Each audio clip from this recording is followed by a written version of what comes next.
Hello there, my name's Sid the Baker. Welcome to my kitchen.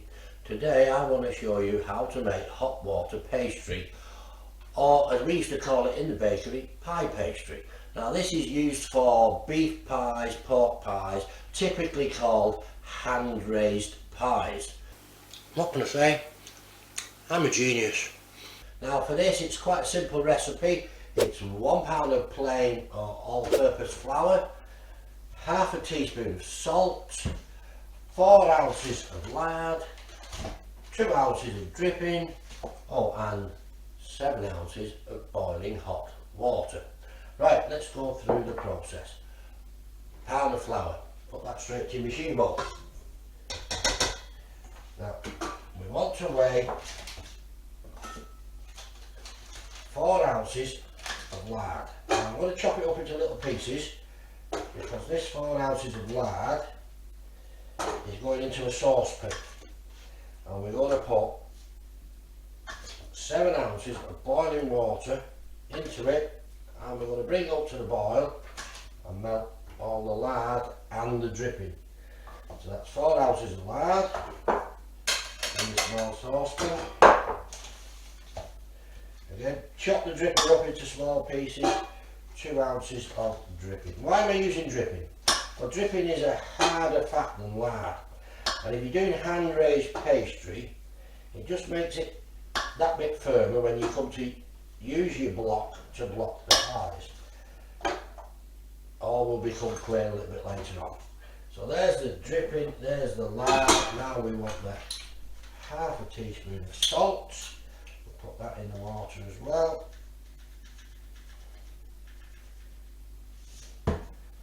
There we go, and it's over to the cooker. Okay, so here we are over at the gas ring. We've got 7 fluid ounces of boiling water that are boiled in the kettle. We're going to put that into the saucepan with the lard and dripping and salt, and just put it on the gas. Now we're just going to wait for that to boil up just a couple of minutes. Now we've literally been just about 2 or 3 minutes just while this boils up. We've just come back in now. The fat is very nearly melted. As soon as that's melted, it's ready. Don't leave it boiling too long, because you're just boiling the liquid out.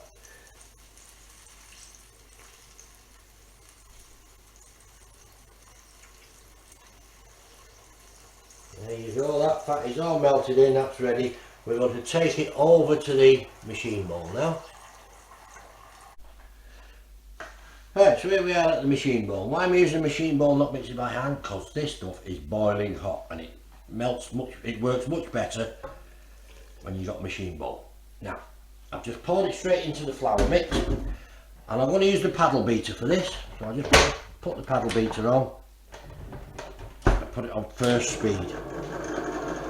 First speed until it's mixed in a little bit.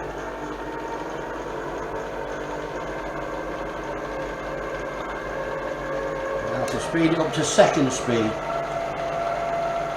Second speed is plenty, you don't want to beat it too much.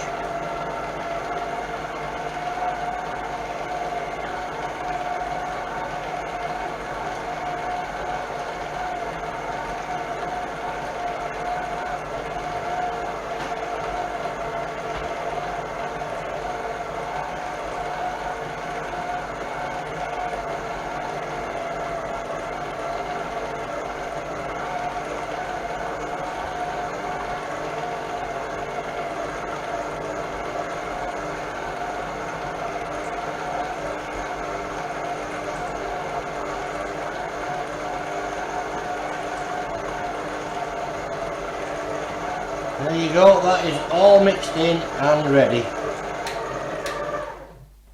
Take that off now, take the beater out.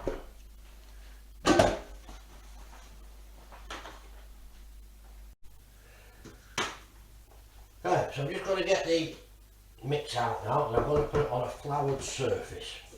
See, that's all ready, it just lifts out. That's how easy it is to make hot water paste.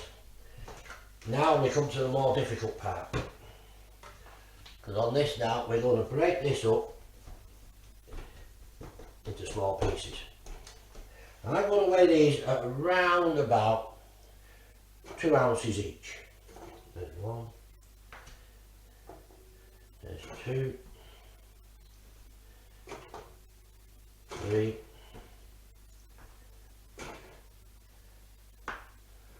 4, 5,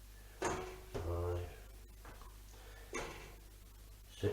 Now the weight that your dough is depends on how big you want your pie, and you'll see that in a few minutes what the difference is.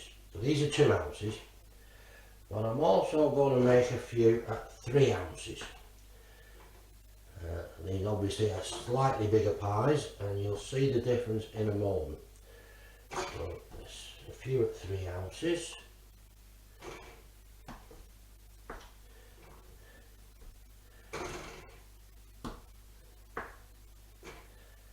And finally the last one, just 3 ounces. Okay, let's move these scales out of the way and you can see what's happening. So what we're going to do now, we've got all these pieces. We're actually going to mould them round next. Now, if you can, put one in each hand like that, put one on the tail and just roll them round like that. You see? And with a bit of practice, see, you get them like that. And then you just place them to one side. Now, if you feel you can't do this, like this, don't worry. There's an alternative. You can actually just put them in your ball of your hand like that and just roll them around in your hand. Like that. So you get a nice ball. You see? Like that. But I'll keep doing it like this just for speed. We used to have to do hundreds of these in the bakery. Literally hundreds. Now these are the ones that are slightly bigger, I think. So I'll put these next to them.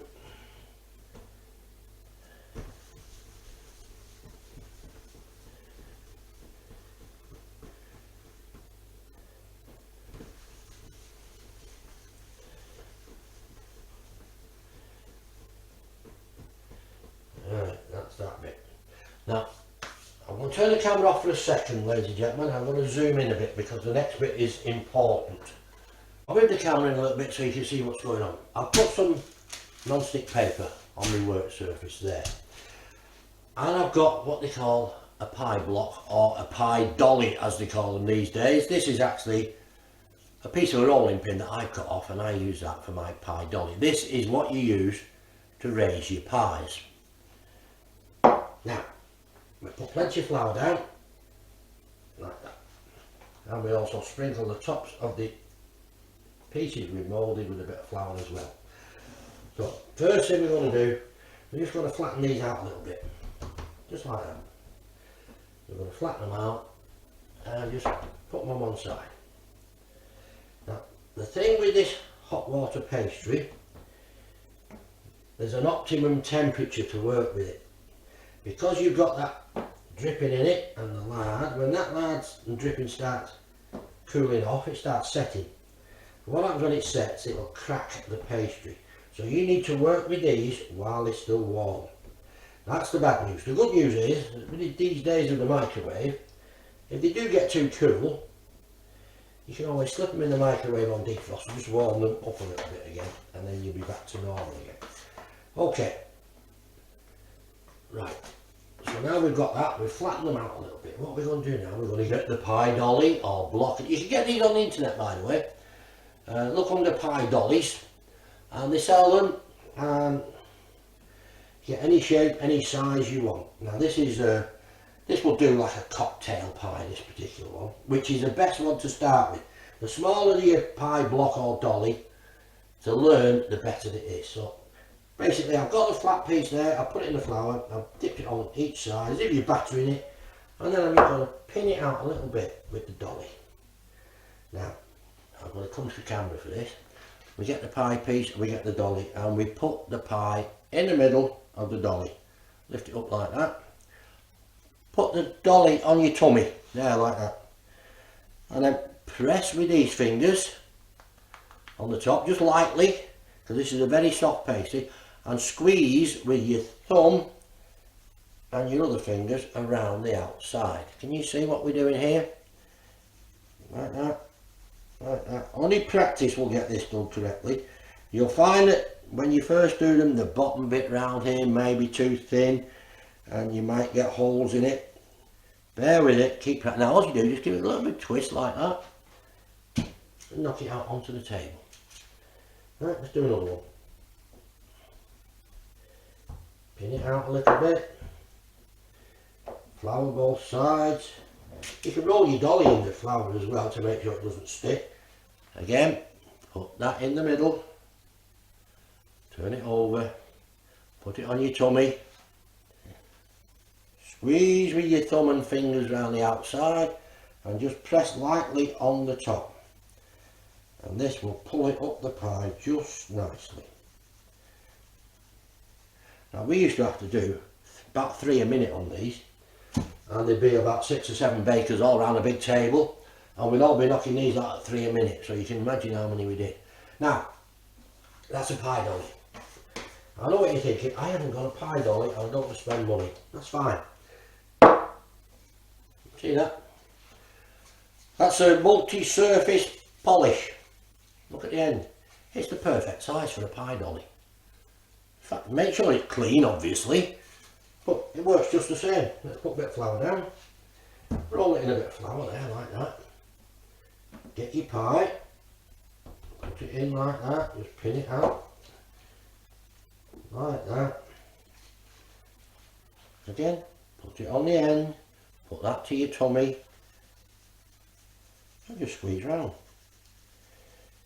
Now the best part of this, because that's a lid,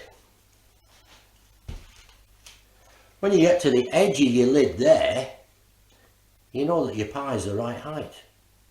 You see? And you got pie every time. And it's cost you nothing for your pie dolly. But when you do get good at it and you really want to make these on a regular basis, then you can invest in a proper one. But until then, practice with something like this. And whatever size can you've got, well, that's the size pie you make. So that's that one. Now, remember I made some bigger ones, 3 ounces. I've got a bigger tin, look at that. That is actually contact adhesive inside. But it's fine. There's the pie bit we're going to do, the round lid. Perfectly smooth, perfectly round. Put it on there, do exactly the same, but it's bigger. So it makes it that little bit harder when it's bigger. But with practice, once again, it's exactly the same. You're not doing anything different, it's just bigger. And there you go, there's your pie off the thing. And that's a bigger pie, you see. How easy is that? Right, I'll just go back to these small ones now with the proper dolly.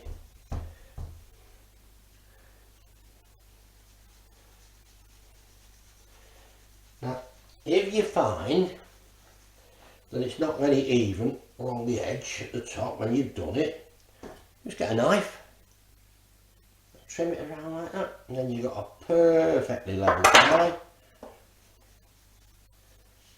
And there it is. Do a couple more for you. Now, as I said, this is going to be for beef pies and pork pies. If you follow the links, you'll also see how we mix the meat for beef pies and again for pork pie. It's exactly the same how we do the pie, it's just the recipe for the filling is obviously different, and you will need to check to see what we're putting in now. Now don't forget, if you like what you see here, like, share, subscribe. Now don't forget, subscribe doesn't mean you pay anything, it just means you're liking the stuff and you want to see a bit more. And when you subscribe, I'll keep coming on your video and showing you all new things. Oh, you can also, by the way, the little bell thing in the right hand corner at the top of your screen, that's for notifications. Every time I do something, if you turn on notifications, you get a little ding on your phone or something, and it'll tell you that there's something new come on. And if you want to watch it, you can click on it and see what else we've done. So like, share, subscribe and turn on your notifications. And there you go. Thank you.